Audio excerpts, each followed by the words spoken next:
আসসালামু আলাইকুম, কেমন আছেন সবাই? আশা করি আল্লাহর অশেষ রহমতে সবাই ভালো আছেন। আলহামদুলিল্লাহ, আমিও ভালো আছি। শানুস পাকের ঘরে সবাইকে আরও একবার ওয়েলকাম জানাচ্ছি নতুন আরও একটি রেসিপি দেখার জন্য।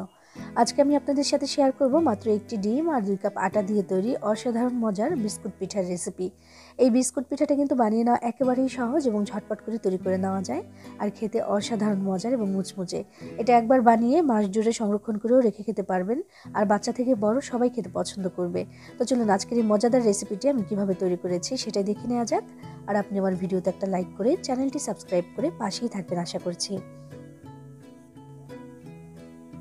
বিসমিল্লাহির রহমানির রহিম। প্রথমেই একটা মিক্সিং বোলে নিচ্ছে একটা ডিম। আমি একটা ডিম দিয়ে আজকে এই নাস্তাটা তৈরি করে দেখাবো। যদি ডিমের সংখ্যা বাড়ান তাহলে কিন্তু আটাও বাড়িয়ে দিতে পারবেন, আর অনেকগুলো বানিয়ে নিতে পারবেন। তো একটা ডিমের সাথে আমি এখানে নিচ্ছি আধা কাপ পরিমাণে চিনি। চিনির পরিমাণ বাড়িয়ে বা কমিয়েও দিতে পারেন, আর তেলটা একটু বেশি দিতে হবে। আমি এখানে 1/3 কাপের মতো তেল দিয়েছি, আর সামান্য একটু লবণ দিয়ে দিলাম। দিয়ে দিচ্ছি 1 চা চামচ পরিমাণে বেকিং পাউডার। আমি এখানে বেকিং পাউডার দিয়েছি, বেকিং সোডা কিন্তু দেইনি, সেটা একটু খেয়ালে রাখতে হবে। তো এরপর আমি সব কিছু একসাথে ভালো করে মিক্স করে নিচ্ছি যতক্ষণ না পর্যন্ত চিনিটা ভালো করে গলে যাচ্ছে। কারণ এই বিস্কুট পিঠাটার ক্ষেত্রে চিনিটা আগে ভালো করে গলিয়ে নিতে হবে, নইলে পরবর্তীতে যখন এটা ভাজবো তখন কিন্তু কেমন দানা দানা লাগবে, দেখতে ভালো লাগবে না। এই জন্য চিনিটাকে ভালো মতো আমি একদম গলিয়ে নিয়েছি ডিমের সাথে।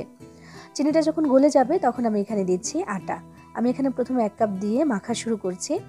বেশি কিন্তু দেব না, চাইলে বেশিও দিতে পারবেন। প্রথমে দিয়ে একটু টাইট করে মাখিয়ে নেওয়া যেতে পারে, তবে সেটা একটু অন্যরকম হবে বানানোর পরে। তবে আজকে আমি যেমন করে বানাচ্ছি সেটার সাথে ওই যে 1 কাপ মানে একটা ডিম দিয়েছি, তার সাথে 2 কাপ আটা দিলে যেমন হবে আমার সেরকমই প্রয়োজন এই ডোটা। তো আমি প্রথমে 1 কাপ দিয়ে একটু মাখিয়ে নিয়ে পরে আরও 1 কাপ দিয়ে দিচ্ছি। এখন কিন্তু একটু আঠালো আর একটু নরম থাকবে, তবে একটু পরে এটা আর থাকবে না, একদম আঠালো ভাবটা কিন্তু ছেড়ে দেবে। তো প্রথমেই টাইট করে আমি মাখছি না, কারণ একটু পরে এমনিতেও একটু টাইট হয়ে যাবে, আর সেটা দেখবেন যে একদম সুন্দর একটা ডো হয়ে যাবে।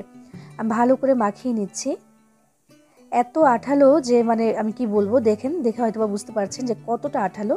হাতের সাথে যে লেগে আছে এটা কিন্তু সহজে খোলা যাচ্ছে না বা সরানো যাচ্ছে না। তো যাই হোক, এটা আর থাকবে না, একটু পরে 5টা মিনিটের মতো একটু এটাকে রেস্টে রেখে দিতে হবে। তো আমি ঢেকে 5 মিনিট রেখে দেবো। 5 মিনিটে কিন্তু এটা হয়ে যাবে।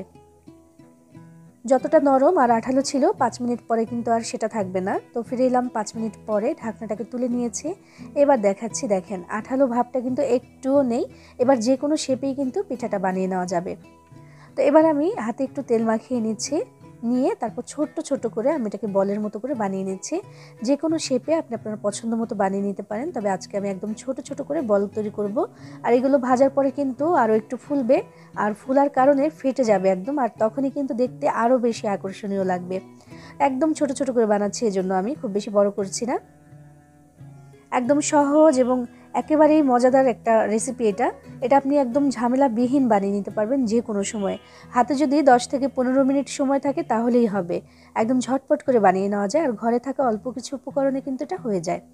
কথা বলতে বলতে সবগুলো পিঠা বা বিস্কুট পিঠা আমি কিন্তু বানিয়ে নিয়েছি। দেখে একেবারে ছানার মতো লাগছে না? তো চলে এবার ভাজার জন্য চলে যাচ্ছি। বিসমিল্লাহির রহমানির রহিম। চুলায় আমি একটা ফ্রাই প্যানে বেশি করে তেল গরম হতে দিয়েছিলাম, কারণ এটা ডুবো তেলে এমনিতেই ভাজতে হবে, আর তেল বেশি দিলে কিন্তু একসাথে অনেকগুলো দেওয়া যায়। তো আমি যতগুলো বানিয়েছি সবগুলো একসাথে দিয়ে দিব, এই জন্যই কিন্তু আমি বেশি করে তেল দিয়ে দিয়েছি। তো একটা একটা করে ছাড়ছি, এগুলোকে একটা একটা করেই ছাড়ছি, মানে একসাথে অনেকগুলো তুলে ছাড়া যাচ্ছে না, এই জন্য একটা একটা করে আমি এভাবে করে ছাড়ছি। দেখেন, হাতে বেশি করে নিয়ে তারপর একটা একটা করে ছাড়বো আমি। তেলটা যখন গরম হতে শুরু করবে তখনই কিন্তু পিঠাগুলোও দিতে শুরু করেছি। তেলটাও গরম হতে থাকবে, পিঠাটাও ভাজা হতে শুরু করে দিবে। তাই একই সাথে কিন্তু এটা শুরু করতে হবে, তেলটাকে অনেক বেশি গরম করে তারপর দিব না। তো দেখেন, নিজে থেকেই কিন্তু উপরের দিকে ভেসে উঠে যাচ্ছে যেগুলো আগে দিয়েছিলাম। মাশাআল্লাহ, খুবই সুন্দর হচ্ছে, আর ধীরে ধীরে ফুলেও যাচ্ছে। চুলার আঁচটাকে মিডিয়াম থেকেও একটু কমিয়ে রেখে তারপর ভাজবো আমি। ভাজার জন্য 5 থেকে 6 মিনিটই কিন্তু যথেষ্ট। মাশাআল্লাহ, দেখেন ধীরে ধীরে কিন্তু ফুলে যাচ্ছে আর ভেসেও উঠেছে। আর এই যে ফেনাটা, এই ফেনাটা হচ্ছে ডিমের জন্য।